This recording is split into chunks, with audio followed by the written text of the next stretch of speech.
সম্প্রতি আজারবাইজানের রাজধানী বাকুতে অনুষ্ঠিত জাতিসংঘের জলবায়ু সম্মেলনে আল জাজিরাকে সাক্ষাৎকার দেন অন্তর্বর্তী সরকারের প্রধান উপদেষ্টা ডক্টর মোহাম্মদ ইউনূস।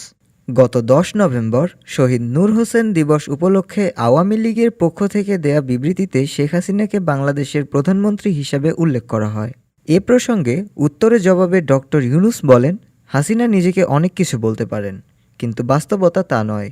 এমনকি ভারতও তাকে সাবেক প্রধানমন্ত্রী বলেছে, সুতরাং আশ্রয়দাতাও তাকে সাবেক প্রধানমন্ত্রী ছাড়া কিছুই বলছে না।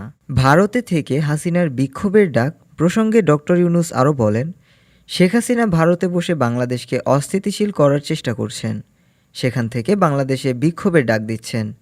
এগুলো বাংলাদেশের জন্য উপকারী নয়।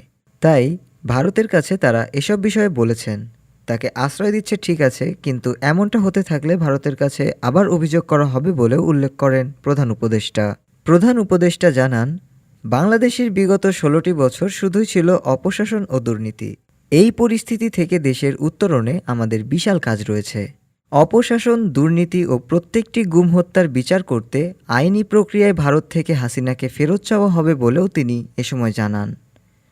ডেস্ক রিপোর্ট, আজ বার্তা, ঢাকা।